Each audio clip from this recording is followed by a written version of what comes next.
ಸಭಾ ಕಾರ್ಯಕ್ರಮ ಆರಂಭವಾಗುತ್ತೆ. ನಮ್ಮ ಜೊತೆ ಮಾತನಾಡೋದಕ್ಕೆ ಬಿಜೆಪಿಯ ಹಿರಿಯ ನಾಯಕರಾಗಿರುವಂಥ ಸಿ.ಟಿ. ರವಿ ಅವರು ಜಾಯ್ನ್ ಆಗ್ತಾರೆ. ರವಿ ಅವರೇ, ಮೊದಲನೇದಾಗಿ 14 ವರ್ಷಗಳ ಸೇಡನ್ನು ಬಿಜೆಪಿ ಈಗ ತೀರಿಸ್ಕೊಳ್ತಾ ಇದೆ ಅಂತ ಈಗ ತಾನೇ ರಾಮುಲು ಅವರು ಮಾತಾಡ್ತಾ ಇದ್ರು. ಅವತ್ತು ನಮ್ಮೂರಿಗೆ ಬಳ್ಳಾರಿ ಸಿದ್ದರಾಮಯ್ಯನವರು ಬಂದಿದ್ದರು, ಇವತ್ತು ನಾನು ಮೈಸೂರಿಗೆ ಬರ್ತಾ ಇದ್ದೀವಿ, ಎಲ್ಲೋ ಒಂದು ಕಡೆ ಕಾಲಚಕ್ರ ತಿರುಗ್ತಾ ಇದೆ ಅಂತ. ಇದು ರಾಜಕೀಯ ಹೋರಾಟವೋ, ಸೈದ್ಧಾಂತಿಕ ಹೋರಾಟವೋ, ಅಥವಾ ಒಂದು ಸಂಘಟನಾತ್ಮಕ ಹೋರಾಟ ಆಗ್ತಿದೆ? ನಮ್ಮದು ಭ್ರಷ್ಟಾಚಾರದ ವಿರುದ್ಧ, ಭ್ರಷ್ಟಾಚಾರಿಗಳ ವಿರುದ್ಧದ ಹೋರಾಟ. ನಾವು ಯಾರ ಮೇಲೂ ಸೇಡು ತೀರಿಸ್ಕೊಳ್ಳೋಕೆ ಹೊರಟಿಲ್ಲ. ಮಹರ್ಷಿ ವಾಲ್ಮೀಕಿ ಅಭಿವೃದ್ಧಿ ನಿಗಮದಲ್ಲಿ ಪರಿಶಿಷ್ಟ ಜನಾಂಗದ ಕಲ್ಯಾಣಕ್ಕಾಗಿ ಉಪಯೋಗ ಆಗಬೇಕಾದಂಥ ಹಣ, ಭೂ ಒಡೆತನ ಯೋಜನೆಗೆ ಉಪಯೋಗ ಆಗಬೇಕಿತ್ತು, ಸ್ವಯಂ ಉದ್ಯೋಗ ಯೋಜನೆಗೆ ಉಪಯೋಗ ಆಗಬೇಕಿತ್ತು, ವಾಹನ ಖರೀದಿಗೆ ಉಪಯೋಗ ಆಗಬೇಕಿತ್ತು, ವಿದ್ಯಾರ್ಥಿ ವೇತನಕ್ಕೆ ಉಪಯೋಗ ಆಗಬೇಕಿತ್ತು. ಅದೆಲ್ಲಿಗೆ ಉಪಯೋಗ ಆಯಿತು? ತೆಲಂಗಾಣ ಚುನಾವಣೆಗೆ ಉಪಯೋಗ ಆಯಿತು. ಬಡವರ ಖಾತೆಗೆ ಹೋಗಬೇಕಾದ ಹಣ ಬಾರ್ಗಳಿಗೆ ಹೋಯಿತು. ಈ ಅನ್ಯಾಯದ ವಿರುದ್ಧ ನಮ್ಮ ಹೋರಾಟ. ಮೂಡಾದಲ್ಲಿ ಲಕ್ಷಾಂತರ ಜನ 16 ವರ್ಷಗಳಿಂದ ನಿವೇಶನಕ್ಕಾಗಿ ಅರ್ಜಿ ಸಲ್ಲಿಸಿದ್ದಾರೆ. ನಿವೃತ್ತ ಸೈನಿಕರು, ಹುತಾತ್ಮ ಯೋಧರ ಪತ್ನಿಯವರು ಅರ್ಜಿ ಸಲ್ಲಿಸಿದ್ದಾರೆ, ಅವ್ರಿಗೆ ನಿವೇಶನ ಇಲ್ಲ. ಎಲ್ಲ ನಿಯಮಗಳನ್ನು ಮೀರಿ ಮುಖ್ಯಮಂತ್ರಿ ಪತ್ನಿಯವರಿಗೆ 14 ನಿವೇಶನ ಕೊಡ್ತಾರೆ. ನಮ್ಮ ಪ್ರಶ್ನೆಗಳಿಗೆ ಇವತ್ತಿಗೂ ಮುಖ್ಯಮಂತ್ರಿಗಳು ಉತ್ತರ ಕೊಟ್ಟಿಲ್ಲ.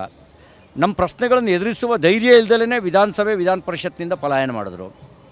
ನಾವು ಕೇಳಿದಿಷ್ಟೇ ಪ್ರಶ್ನೆ, ನೀವು ಯಾವುದೇ ನಿಯಮ ತಂದರೆ ಅದು ಪ್ರಾಸ್ಪೆಕ್ಟಿವೋ ರೆಟ್ರಾಸ್ಪೆಕ್ಟಿವೋ, ಪೂರ್ವಾನ್ವಯ ಆಗುತ್ತೋ ಅಥವಾ ಆ ನಿಯಮ ಜಾರಿಗೆ ಬಂದ ದಿನದಿಂದ ಅನ್ವಯ ಆಗುತ್ತೋ, ಅದು ಒಂದರಲ್ಲೇ ಸಿಗಾಕೊಳ್ತಾವ್ರವರು. ಅವ್ರು ಹೇಳುವಂಥದ್ದು, ಮೂಡಕ್ಕೂ ನನಗೂ ಏನು ಸಂಬಂಧ? ಎಲ್ಲೂ ಕೂಡ ನಾನು ದಾಖಲೆಗಳಲ್ಲಿ ಸಹಿ ಮಾಡಿಲ್ಲ, ನಾನು ಅಧಿಕಾರದಲ್ಲಿದ್ದಾಗ ಸೈಟ್ ಪಡೆದಿಲ್ಲ, ಅಧಿಕಾರ ದುರುಪಯೋಗದ ಪ್ರಶ್ನೆನೇ ಬರಲ್ಲ, ಪ್ರಭಾವ ಅನ್ನೋದು ಎಲ್ಲಿದೆ ಅಂತ ಅವ್ರು ಕೇಳ್ತಾ ಇರುವಂಥದ್ದು. ಮಾನ್ಯ ಮುಖ್ಯಮಂತ್ರಿಗಳು ಅರ್ಧ ಸತ್ಯನ ಮಾತ್ರ ಹೇಳ್ತಿದ್ದಾರೆ. ಡಿನೋಟಿಫಿಕೇಷನ್ ಆಗಬೇಕಾದ್ರೆ he was chief minister, deputy CM, Mysuru incharge minister 1998. 2004 ಖರೀದಿ ಮಾಡಬೇಕಾದ್ರೆ ಇವರು ಬಾಮೈದ, ಆಗಲೂ ಇವರು ಡೆಪ್ಟಿ CM, ಇನ್ಚಾರ್ಜ್ ಮಿನಿಸ್ಟರ್. ಏನೇನು ಇರ್ರೆಗ್ಯುಲಾರಿಟೀಸ್ ಆಗಿದೆ ಅನ್ನೋದನ್ನು ನಾವು ಸದನದಲ್ಲಿ ಹೇಳೋಕ್ಕೆ ತಯಾರಿದ್ವಿ. ಉತ್ತರ ಅಲ್ಲಿ ಹೇಳ್ಬೋದಿತ್ತು, ಅಲ್ಲಿ ತಪ್ಪಿಸ್ಕೊಂಡ್ರು. ರಿಜಿಸ್ಟರ್ ಮಾಡಿಸಿರೋದು IB ಕರೆಸಿ ರಿಜಿಸ್ಟರ್ ಮಾಡಿಸಿರೋದು ಸಬ್ ರಿಜಿಸ್ಟ್ರಾರ್ನ. MR ನೋಡ್ದಲ್ಲೇ ರಿಜಿಸ್ಟರ್ ಮಾಡಿದ್ದಾರೆ. MR ನೋಡಿದ್ರೆ ದೇವರಾಜ್ ಮಾಲೀಕನೇ ಅಲ್ಲ. MR ಪ್ರಕಾರ ಮೈಲಾರಯ್ಯ ಮತ್ತು ಅವ್ರ ಮಕ್ಕಳಿಗೆ ಅದರ ಆಸ್ತಿ ಹಕ್ಕು ಸೇರುತ್ತೆ. ಪರೋಕ್ಷವಾಗಿ ಕೆಲವರು ನೋಡಿ, ಭಾಳ ಬುದ್ಧಿವಂತ ಜನ ಗ್ಲೌಸ್ ಹಾಕ್ಕೊಂಡಿರ್ತಾರೆ. ಫಿಂಗರ್ ಪ್ರಿಂಟ್ ಬಿದ್ದಿಲ್ಲ ಅಂದ ತಕ್ಷಣವೇ ಕಳ್ಳ ಅಲ್ಲ ಅಂತ ಹೇಳೋಕ್ಕಾಗಲ್ಲ. CCTVಯಲ್ಲಿ ಅವ್ರ ಚಹರೆ ಕಾಣ್ತಿಲ್ಲ, ಮಾಸ್ಕ್ ಹಾಕಿಬಿಟ್ಟಿದ್ದಾರೆ ಅಂದ ತಕ್ಷಣ ಕಳ್ಳ ಅಲ್ಲ ಅಂತ ಹೇಳೋಕ್ಕಾಗಲ್ಲ. ಅದನ್ನು ಮೀರಿಯೂ ಕೂಡ ಅದು ಒಂದು ಆತ್ಮಸಾಕ್ಷಿ ಅಂತಿದೆ. ಆತ್ಮಸಾಕ್ಷಿ ಪ್ರಶ್ನೆ ಮಾಡ್ಕೊಳ್ಳಿ ಅವರು. ನೀವು ಯೋಚನೆ ಮಾಡಿ, ಸಿದ್ದರಾಮಯ್ಯನವರ ಪತ್ನಿ ಅಲ್ಲದೆ ಇದ್ದರೆ ಈ ರೀತಿ ನಿವೇಶನಗಳನ್ನು ಯಾರು ಕೊಡ್ತಿದ್ರಾ? 14 ನಿವೇಶನಗಳು ನಿಯಮ ಮೀರಿ ಯಾಕೆ ಕೊಟ್ಟರು? ಸಿದ್ದರಾಮಯ್ಯನವ್ರ ಪತ್ನಿಯನ್ನು ಕಾರಣಕ್ಕೆ ಕೊಟ್ಟರು. ಇದು ಇವತ್ತು ಹೇಳ್ತಾರಲ್ಲ, 50-50 ಅನ್ನೋ ನಿಯಮಗಳನ್ನು ಜಾರಿಗೆ ತಂದಿದ್ದರಿಂದ ಮೊದಲುಗೊಂಡು ಯಾವ್ಯಾವ ಸಂದರ್ಭಗಳಲ್ಲಿ ಇವ್ರ ಮಗ ಯತೀಂದ್ರನೂ ಕೂಡ ಮೂಡಾ ಸಭೆಯಲ್ಲಿ ಭಾಗವಹಿಸಿ ತಮ್ಮ ತಾಯಿ ಪರವಾಗಿ ಸಹಿ ಮಾಡಿರುವ ದಾಖಲೆಗಳು ಕೂಡ ನಮ್ಮ ಹತ್ರ ಇದ್ದಾವೆ. ಆದರೆ ಅವರಿಗೆ ನಮ್ಮ ಪ್ರಶ್ನೆಗಳನ್ನು, ಆರೋಪಗಳನ್ನು ಕೇಳುವ ಧೈರ್ಯ ಮತ್ತು ತಾಳ್ಮೆ ಎರಡೂ ಇರಲಿಲ್ಲ.